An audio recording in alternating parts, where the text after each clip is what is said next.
이 모든 시간, 이 모든 말씀 예수님의 이름으로 기도드립니다. 아멘. 우리 같이 하나님의 말씀의 제목을 한 목소리로 함께 읽어보겠습니다. 우리 함께 같이 읽습니다. 삶의 구도를 바꾸는 신앙 정렬.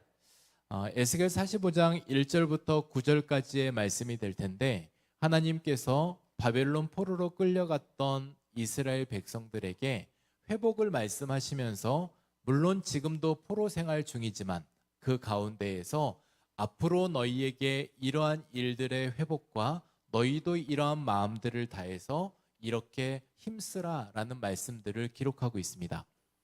그동안 우리는 계속해서 성전을 어떻게 지어가고 성전의 의미도 깨달아갔고, 성전의 기물들의 의미들, 그리고 어떻게 세워야 하는지도 알아가게 됐고, 그러나 그 가운데 가장 중요한 것은 예배하는 예배자입니다. 그러니 하나님께서 예배하는 하나님의 백성을 다시 새롭게 회복하지 않으시면 다시 원점으로 돌아가는 일은 불보듯 뻔한 일이기 때문에, 하나님은 하나님을 섬기는 하나님의 백성의 신앙 과정을 다시 새롭게 하고 싶으셨습니다. 이를 위해서 오늘 주어진 에스겔 45장 1절에서 9절 말씀은 이제 하나님이 정한 이곳 안에서 우리가 어떠한 삶들을 살아가야 하는지를 말씀하고 계시는 하나님의 말씀입니다. 하나님의 말씀입니다. 저와 여러분이 오늘 이 말씀을 교독하여 읽겠습니다. 너희는 제비 뽑아 땅을 나누어 기업으로 심을 때에 한 구역을 거룩한 땅으로 삼아 여호와께 예물로 드릴지니 그 길이는 25,000척이요 너비는 10,000척이라. 그 구역 안 전부가 거룩하리라.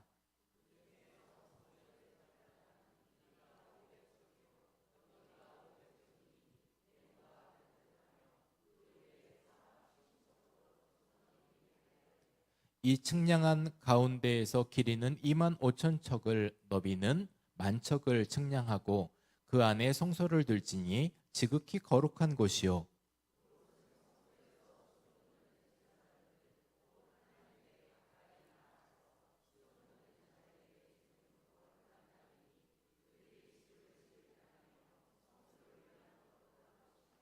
또 길이는 25,000척을 너비는 10,000척을 측량하여 성전에서 수종드는 레위 사람에게 돌려 그들의 거주지를 삼아 마을 수물을 세우게 하고,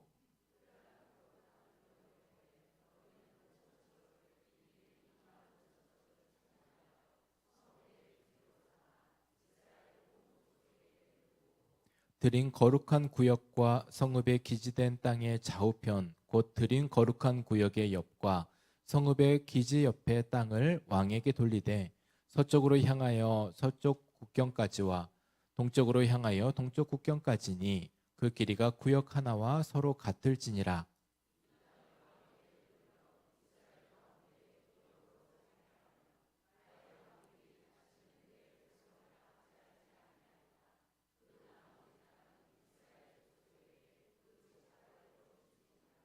우리 구절을 같이 읽습니다. 주 여호와께서 이같이 말씀하셨느니라. 이스라엘의 통치자들아, 너희에게 만족한 너희는 포악과 겁탈을 제거하여 버리고 정의와 공의를 행하여 내 백성에게 속여 빼앗는 것을 그칠지니라. 주 여호와의 말씀이니라. 아멘.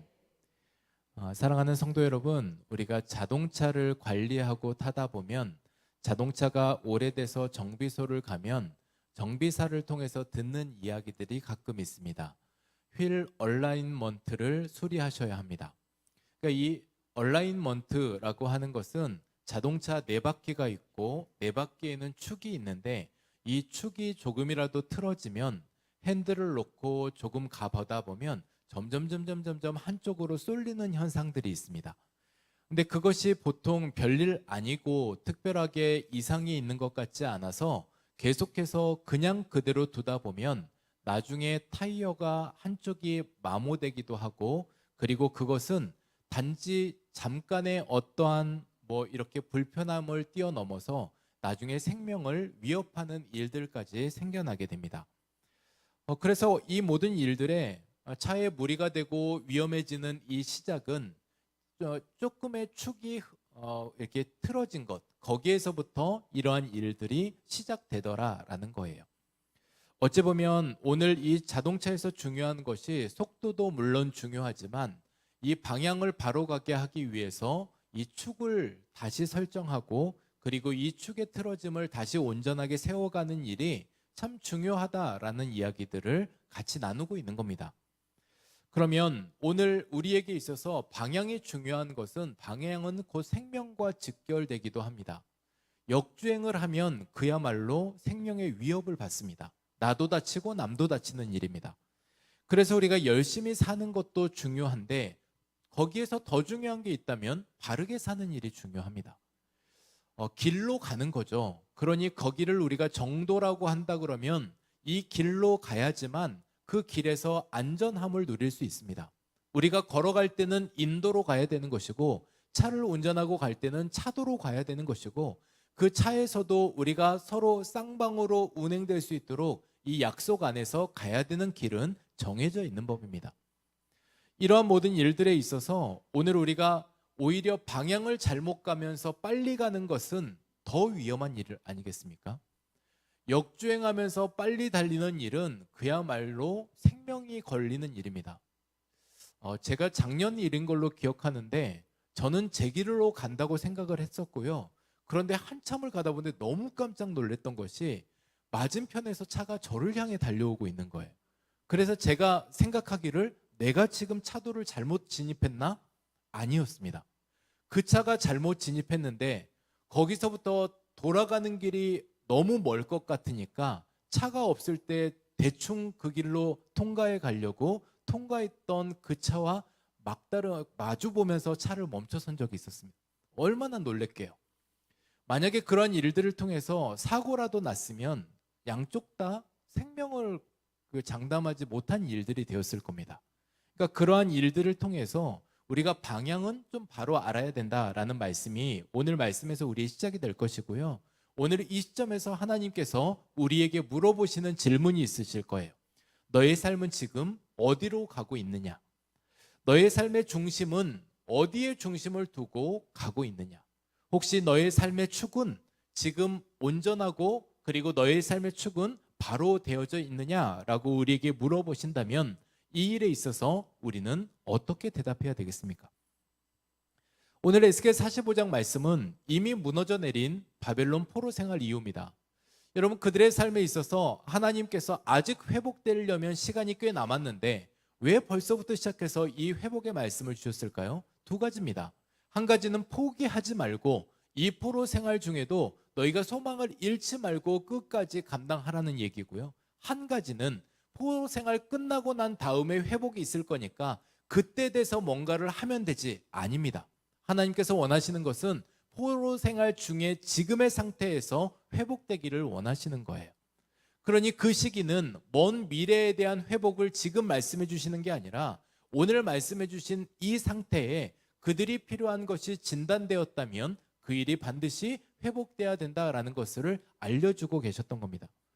여러분, 무너진 나라, 무너진 성전, 무너진 개인의 삶들이 있었지만 하나님이 그 모든 과정 안에서도 오늘도 포기하지 않으시고 여전히 그 사람이 다시 세워져 가기 위해서 말씀하고 계시는 말씀이었다는 겁니다.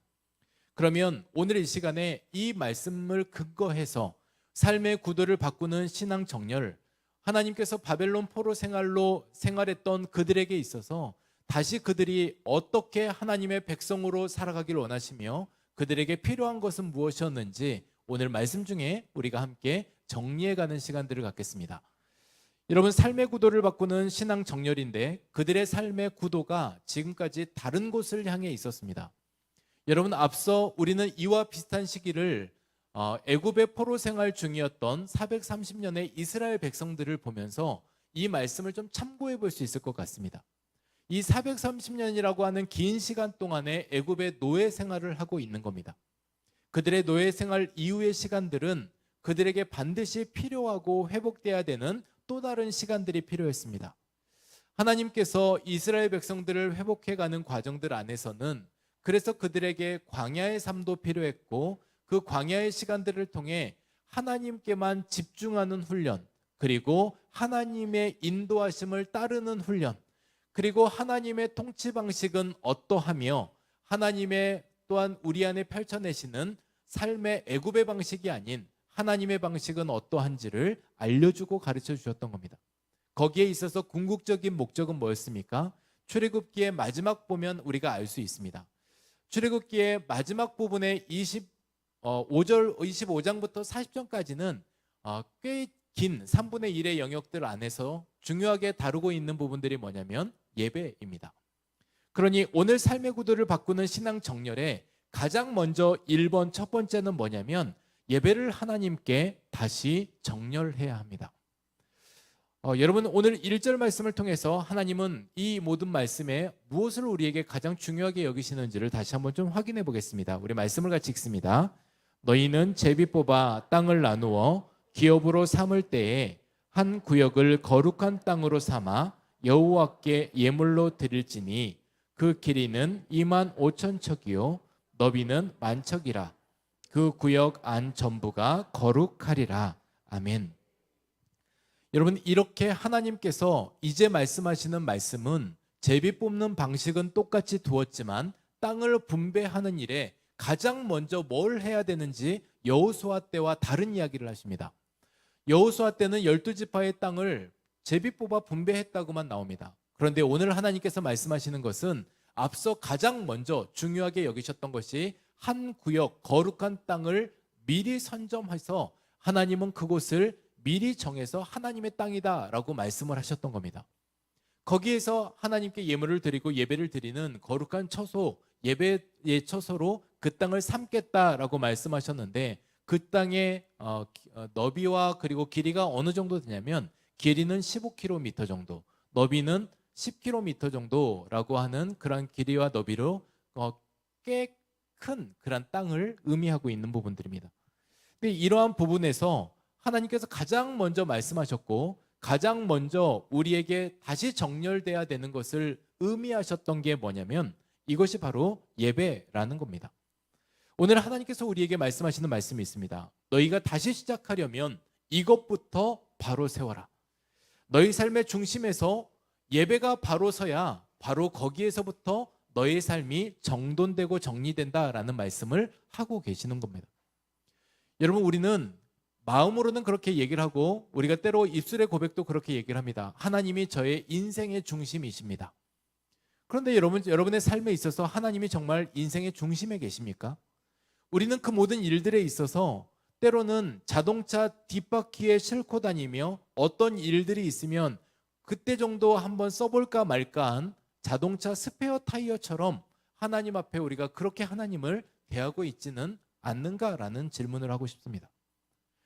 그러면서 우리는 하나님은 저의 엔진이십니다 라는 얘기를 합니다. 그렇지만 진짜 하나님께서 우리의 인생의 엔진이 되시려면 우리가 이 모든 일들에 있어서 그분 없이는 저는 살 수 없습니다 라는 이 고백들이 예배로 고백돼야 되는 고백이 돼야 될 것입니다.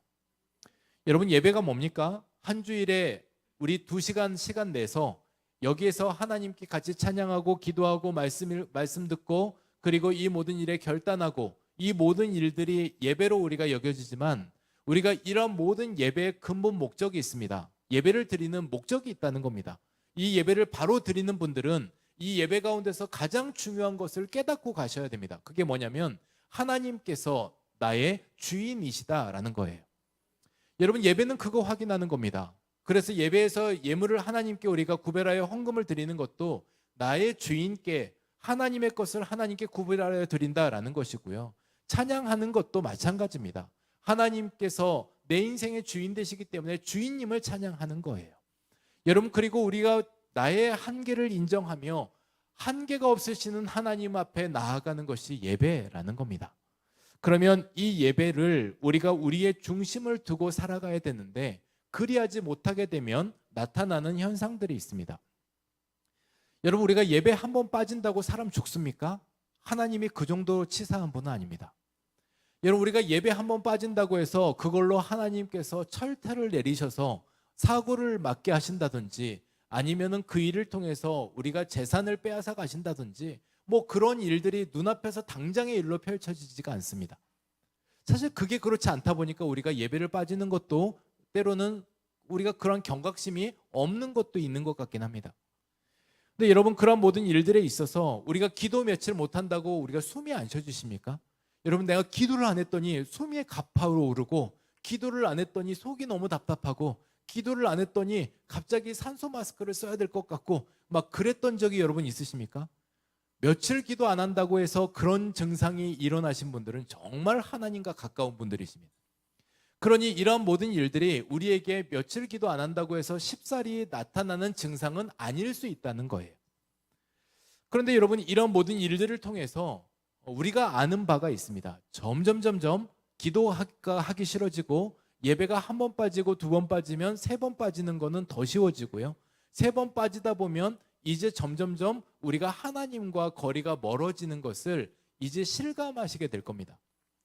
근데 그러한 모든 일들에 있어서 우리가 가장 예배가 우리 안에 멀어졌다라고 하는 것의 증거가 뭐냐면, 그때부터 시작해서 나타나는 생각들이 있습니다. 내 생각입니다. 내 위주로 생각하는 거예요. 여러분, 앞서 예배가 뭐라고 말씀드렸습니까? 예배는 하나님이 내 주인이다라고 하는 생각들을 가지고 우리가 그것을 고백하는 그 시간들이 예배라고 말씀드렸습니다. 근데 그 예배가 이제 소홀해지고, 우리가 기도가 나태해지고, 그리고 하나님 앞에 예배가 무시되어지면 나타나는 것이 주인이 바뀌는 일들이 일어나게 됩니다. 내가 주인이 되는 거예요. 이제 내가 주인이 되고 내 생각이 중요하게 됩니다. 그래서 내 경험이 기준이 되고, 그리고 내 감정이 중요해지고, 그리고 내 상황이 하나님보다 더 크게 보이는 법입니다. 여러분, 이러한 일들을 통해서 신앙은 이렇게 점점점 하나님께 멀어지면서 중심이 바뀌어지는 일들이 생겨나게 된다라는 거예요. 여러분, 미국의 유명 건축가인 프랭크 로이드 라이트라는 사람이 있습니다. 이 프랭크 로이드 라이트라고 하는 사람이 이 만들었던 건축물 집이 있는데, 낙수장이라고 하는 집입니다. 근데 이 집이 유명해진 이유가 있습니다. 뭐냐면 집을 폭포 위에 지었습니다. 집을 폭포 위에 지어낼 때에 당초 의뢰했던 의뢰인에게 설계를 가지고 이 사람이 갔을 때 이 사람의 설명이 이랬다라는 거예요. 폭포를 멀리서 보는 풍경을 보는 것도 중요하지만 이 폭포 안에 사는 삶이 얼마나 좋은 줄 아십니까? 그렇기 때문에 폭포 위에 이 집을 지어 놓는 이 설계도 한번 보셨으면 좋겠다라는 얘기를 했습니다. 여러분, 우리는 이런 걱정하잖아요. 물 위에다 집을 지면 이 습기는 어떻게 감당할 수 있을까? 야, 여기에서 오는 이 곰팡이는 누가 책임지려고? 방수는 잘 될까? 그런 걱정은 안 하셔도 됩니다. 그래서 이런 모든 일들에 있어서 그러한 모든 과정들에 저는 좀 이런 의미들을 생각해 봤습니다. 우리는 하나님을 바라본다라고 하는 것은 먼 발치에서 하나님을 본다라는 생각을 합니다. 그런데 하나님을 바라본다라고 하는 그 중요한 의미가 뭐냐면, 제가 그 중심으로 가겠습니다라는 얘기입니다. 멀리서 이 폭포 보는 것으로 만족하는 삶이 아니라 폭포 가운데에서 그분이 내게 주시는 그것을 누리며 사는 삶들을 살겠다라는 겁니다. 그러니까 오늘 말씀에 우리의 삶의 구도 안에서 다른 그 어떤 것보다도 하나님이 최우선으로 먼저 두셨던 것은 너에게 이 거룩한 구역이 설정되어야 한다. 그리고 그것으로 너희가 이 거룩한 구역인 예배가 회복되어지면 너의 삶의 다른 영역들도 정렬되고 정지될 것이다라는 말씀을 하신 겁니다. 여러분, 말씀 중에 이러한 말씀이 있습니다. 저와 함께 같이 우리가 이 말씀이 있는데, 마태복음 6장 33절 말씀을 우리가 말씀 같이 읽어보겠습니다. 함께 읽습니다. 그런즉 너희는 먼저 그의 나라와 그의 의를 구하라. 그리하면 이 모든 것을 너희에게 더하시리라. 아멘. 오늘 앞서 여기에서 보이는 이 먼저는 먼저 하나님, 먼저 하나님의 나라, 먼저 하나님의 뜻, 이러한 의미 안에 먼저가 기록되어 있습니다. 여러분, 사람이 현실적인 부분을 무시하라는 말씀이 아니라 우리가 무엇을 먼저 염두하고 무엇을 먼저 마음을 두고 있어야지만 나머지 다른 부분들이 정돈된다라는 말씀이 이 말씀에 표현되어 있습니다. 그러니까 이 말씀은 염려가 삶의 중심이 되지 않게 하기 위해서 하나님은 먼저 하나님의 나라와 하나님의 의를 구하라고 말씀을 하고 계시는 거예요. 그렇지 않으면, 우리가 예배에 집중된 삶을 살지 않으면, 예배로 우리가 살아가지 못하면 나머지 다른 것들은 우리 안에 불안과 초조와 염려와 좌절이 그 가운데 채워질 수 있기 때문에 하나님은 이와 같은 말씀을 하신 거예요. 여러분, 예배가 뭐라고 말씀드렸습니까? 주인을 바로 세우는 일입니다. 그러니 하나님을 주인으로 여기는 삶에 우리가 그 모든 영역들에 있어서 지금 좀 안 되는 일들이 있을 수 있을 거예요. 관계가 내 맘대로 되지 않습니다. 사람이 내 맘대로 되지 않습니다. 그리고 환경이 내 맘대로 열려지지 않습니다. 이런 모든 일들에 내 맘대로 되지 않기 때문에 내 속이 상합니다. 그런데 여러분, 제가 뭐라고 말씀드렸습니까? 예배는 하나님을 주인으로, 그 주인의 인도하심을 따라가는 것이라고 했다면, 여러분, 지금 이 시간에 이 모든 일들이 펼쳐진 영역들이 내 것이 아니라는 거예요. 여러분, 그러면 우리 안에 찾아오는 게 뭔지 아십니까? 평안이 찾아옵니다. 아, 그 주님께서 나보다도 더 관심을 갖고 계시는구나. 이 지금 있는 일들이 일의 결과가 아니라면 지금 그 주님이 이 상황을 이끌어가고 계시는구나. 그렇다라고 하면 오늘 이 시간에 하나님께서 세워놓으셨던 이 거룩한 구역 안에서 하나님을 예배하는 삶은 하나님께서 전적으로 책임지시겠다라는 약속도 포함된 내용들입니다. 여러분, 이 일에 있어서 예배가 그만큼 중요한 일이에요. 하나님과의 관계없는 삶들을 사는 것에 그러면서 하나님께서 내 삶에 세밀하게 관계해 주시기를 원한다는 이런 이율배반적인 행동은 우리 안에 멈추고 하나님을 향한 예배가 회복돼야 된다라는 것을 우리에게 말씀하고 계시는 겁니다. 여러분, 이 시간에 우리 한번 이렇게 스스로 고백해 보겠습니다. 오늘 안에 스스로 우리가 고백할 때 나의 거룩한 구역은 안녕하십니까? 여러분, 스스로 한번 여러분에게 한번 인사 한번 해보시겠습니다. 나의 거룩한 구역은 안녕하십니까? 우리 한번 인사해 보겠습니다. 정말 여러분의 거룩한 구역은 안녕하십니까? 여러분의 예배는 안전하십니까? 그리고 여러분의 기도는 안녕하십니까? 여러분의 그러한 모든 삶의 영역에서 하나님과 함께하는 그 영역들이 지금 현재 안전하십니까? 그러니 오늘 이 시간에 우리의 질문에 있어서 우리의 삶의 구도를 바꾸는 신앙의 정렬에 틀어졌던 축에 가장 먼저 예배 정렬, 말 그대로 예배를 하나님 앞에 정렬하는 그러한 은혜가 우리에게 있기를 소망합니다.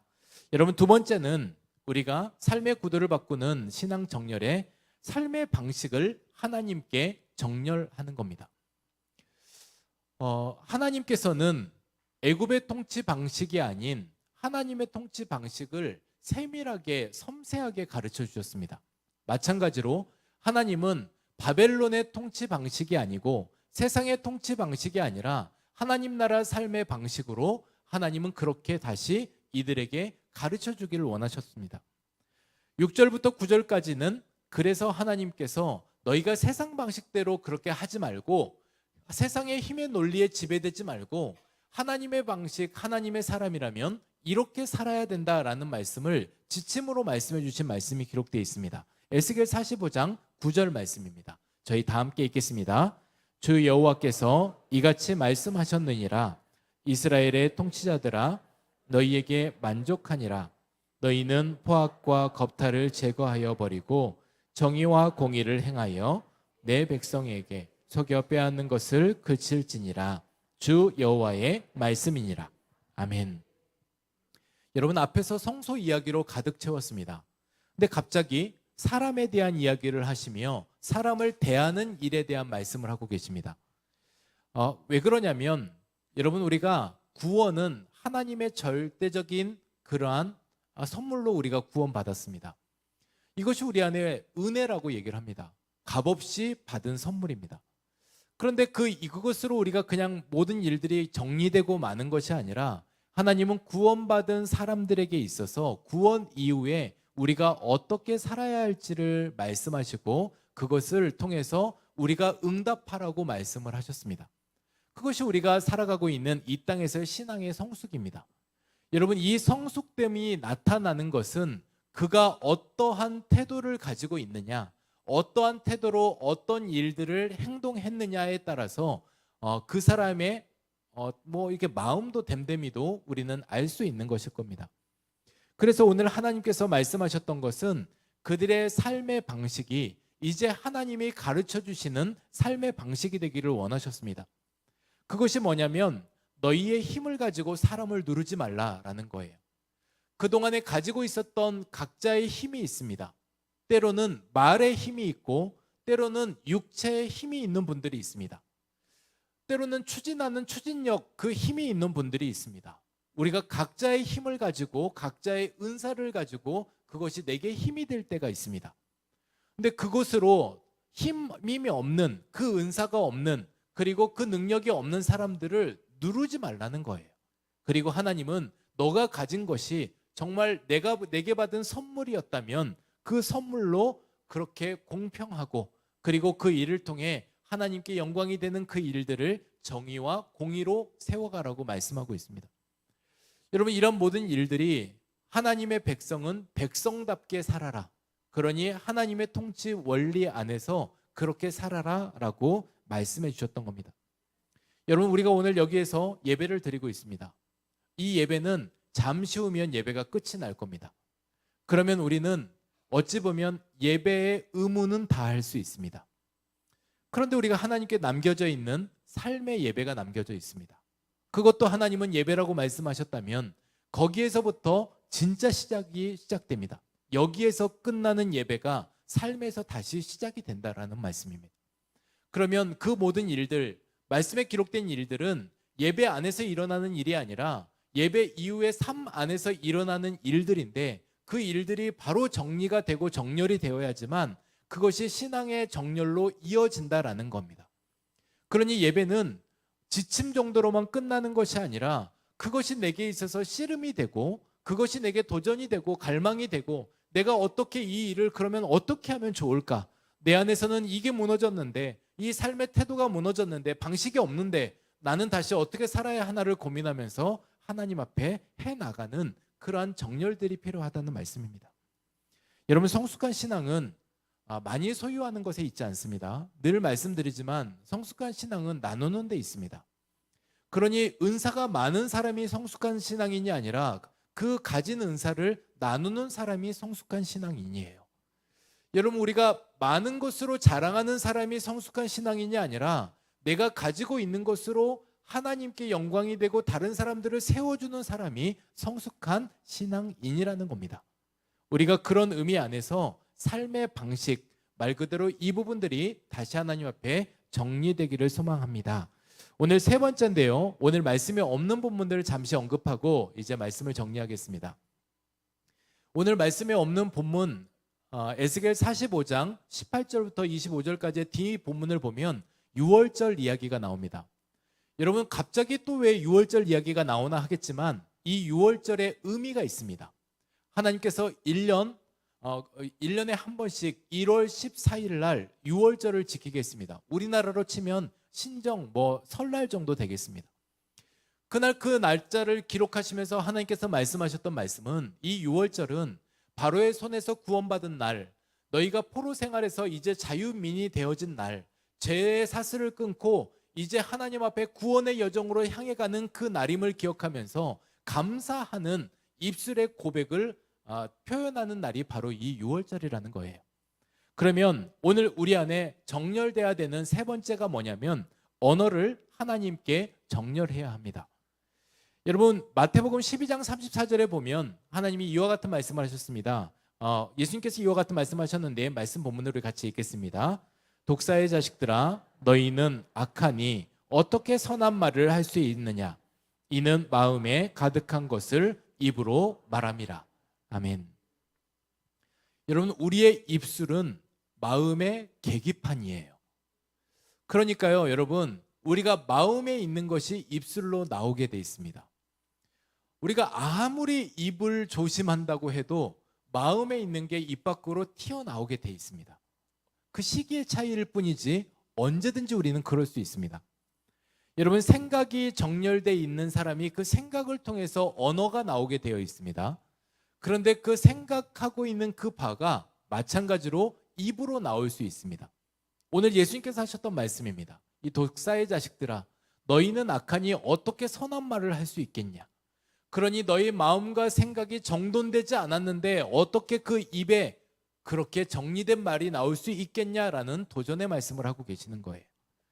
여러분, 저는 오늘 이 시간에 우리에게 있어서도 이 언어가 정렬돼야 되는데요. 우리가 어떤 분들은 말끝마다 큰일 났다, 야 이거 어떡하냐, 불평과 원망과 좌절과 그리고 이 낙담되는 말들만 하시는 분들이 있습니다. 영향을 받습니다. 옆에 있다 보면 나도 같이 다운됩니다. 그러니 그런 모든 일들에 있어서 우리가 그런 모든 말들을 애써 하며 나도 손해보고 남도 손해보는 일들을 끊임없이 하지 말자라는 거예요. 광야 생활 중에 가장 문제가 뭡니까? 입의 문제입니다. 말이 문제예요. 하나님께서 하실 일을 말로 까먹어 버렸습니다. 그리고 그 일이 오히려 재앙이 되어 버렸습니다. 그래서 하나님이 조심하게 하기는 것도 뭡니까? 말조심입니다. 자나깨나 말조심. 여러분, 그런 모든 일들을 통해서 하나님의 어떤 일들을 이루어 가시는 데 있어서 가장 이스라엘 백성들에게 조심하게 여겼던 것이 그 말조심이에요. 그러니 우리에게 있어서도 필요한 것이 신앙의 정돈과 정렬이 되어 있으려면 우리의 입의 정렬이 반드시 필요합니다. 늘 말씀드리는 말씀이 있습니다. 죽겠다 죽겠다 하면 죽을 일만 생겨요. 근데 죽게 있겠다 하면 주께서 통치하시는 일들을 경험할 수 있습니다. 우리는 한 입으로 어떤 말을 선택하느냐가 굉장히 중요한 이야기예요. 여러분, 그러면 우리가 믿음이 있다는 것은 아무렇지도 않게 사는 삶의 모습이 믿음 있는 삶일까요? 여러분, 우리가 믿음 있는 사람들을 보면 야, 저 사람의 모습을 보면 진짜 믿음 있어. 엄청나게 큰 일을 만났는데 별일 아닌 것처럼 저러고 있어. 여러분, 그 사람이 정상인 것 같지만 그거 정상 아닙니다. 여러분, 큰 일을 만나면 당황하게 되어 있어요. 큰 일을 겪으면 놀라게 되어 있습니다. 그게 문제가 아니에요. 하나님은 그거 하지 말라고 말씀하지 않으셨어요. 여러분, 믿음 있는 사람의 한 가지 특징이 있습니다. 뭔지 아십니까? 믿음 있는 사람은 울면서도 하나님을 봅니다. 여러분, 믿음 있는 사람은 두렵지만 하나님을 붙듭니다. 그리고 믿음 있는 사람은 힘들면서도 하나님의 약속을 놓치지 않습니다. 그러니까 믿음 있는 사람의 전제가 이런 모든 일들이 앞서 초월하고 초연한 사람의 모습이 아니라 그럼에도 불구하고 하나님을 놓지 않는다라는 거예요. 여러분, 그것이 표현되는 말이 뭡니까? 믿음의 언어가 되는 겁니다. 그랬을 때 그들의 입술을 통해서 주님, 제가 너무 힘듭니다. 그러나 주님을 믿습니다. 주님, 제가 할 수 없습니다. 그러나 이 일을 하실 수 있는 주님을 믿습니다. 우리가 그렇게 믿음의 언어로 선언될 수 있는 일이 바로 우리가 그러한 입술이 말이 정돈돼야 되는 부분들입니다. 여러분, 오늘 우리 안에서 원망이 나올 때들이 있으시죠? 그때 의도적으로 지금부터는 훈련입니다. 그러니까 내 감정과 상관없이 지금부터는 이렇게 그냥 해보시는 거예요. 지금부터 원망의 말이 나올 때 주님 감사합니다 라고 하는 반대 상황의 말을 하시는 거예요.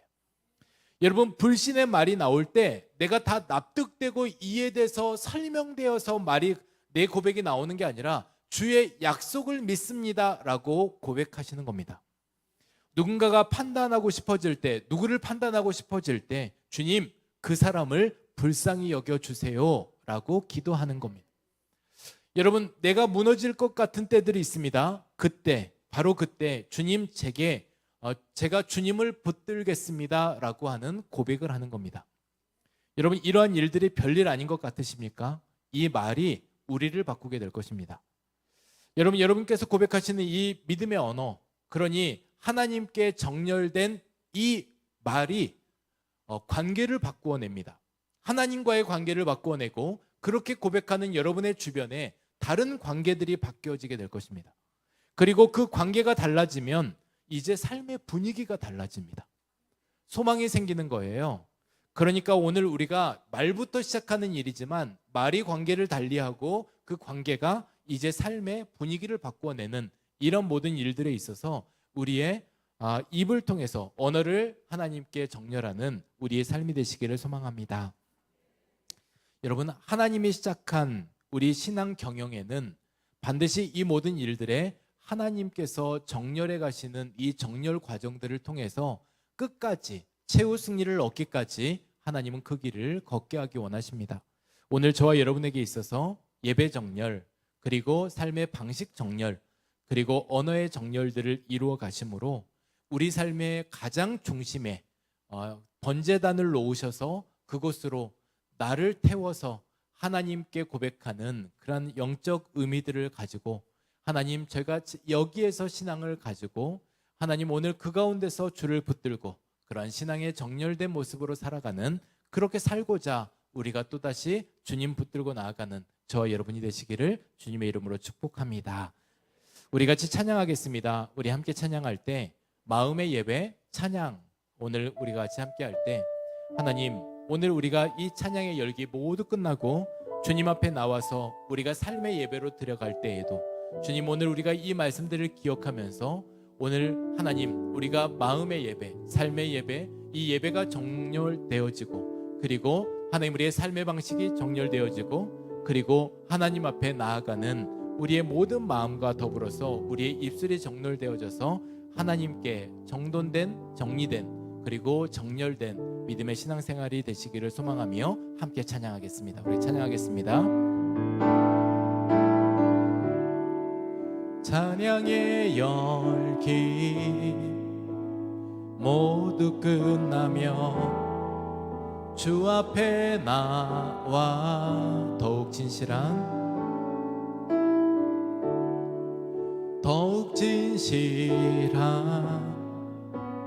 예배 드리네. 주님을 향한 노래 이상의 노래 이상의 노래, 내 맘 깊은 곳에 주께서 원하신 것, 화려한 음악보다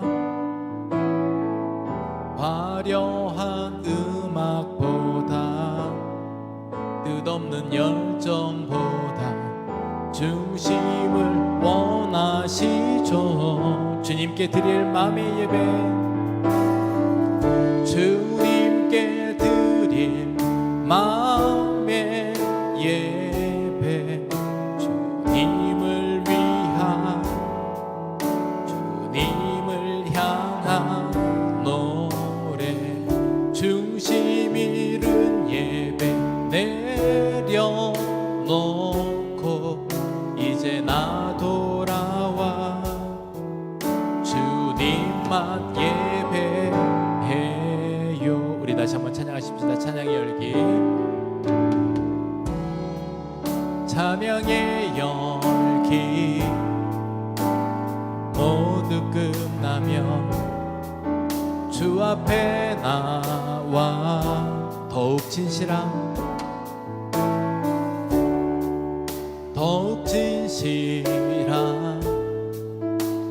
예배 드리네. 주님을 향한 노래 이상의 노래 이상의 노래, 내 맘 깊은 곳에 주께서 원하신 것, 화려한 음악보다 뜻없는 열정보다 중심을 원하시죠. 주님께 드릴 마음의 예배, 주님께 드릴 마음의 예배, 주님을 향한 노래, 중심 잃은 예배 내려놓고 이제 나 돌아와 주님만 예배. 우리 2절로 다시 한번 찬양하겠습니다. 영원하신 왕, 표현치 못할 주님의 존귀, 가난할 때도 연약할 때도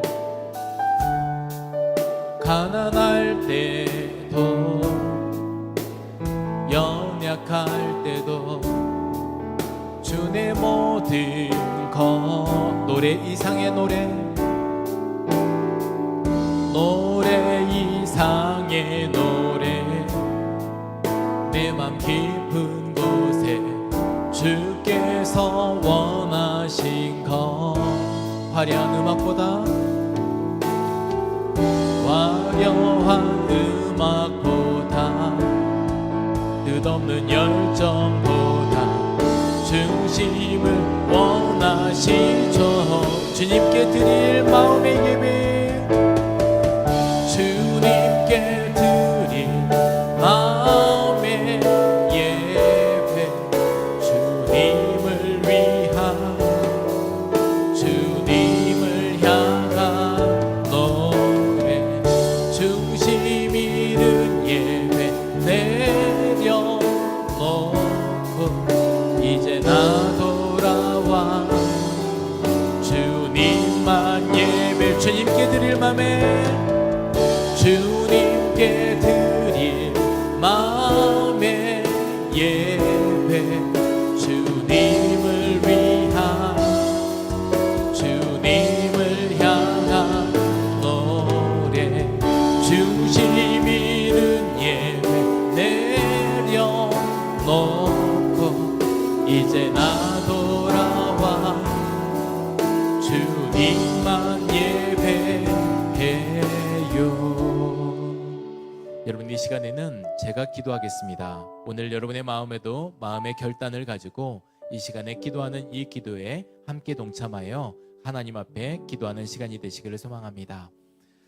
사랑하는 아버지 하나님, 오늘 이 시간에 우리가 주님께 드리는 마음의 예배가 있어서 하나님께 우리의 신앙을 정렬하고 정돈하기를 소망합니다. 아버지 하나님, 우리가 하나님께서 주인 되심을 우리가 고백하고 인정하여 그것이 우리의 삶의 예배가 되어 주께서 우리에게 허락하시는 평안을 누려내는 삶이 되게 하여 주옵소서. 하나님, 하나님의 통치 방식을 배워가며 하나님께서 가장 기뻐하시는 삶의 방식은 어떠한지를 우리가 알아가고 깨달아가고, 그것이 하루아침 이어지는 일이 쉽지 않지만 우리가 하나둘씩 실천해가며 하나님 닮아가는 삶들을 살아가도록 인도하여 주옵소서. 하나님, 우리 입술이 참 중요했습니다. 언어가 중요합니다.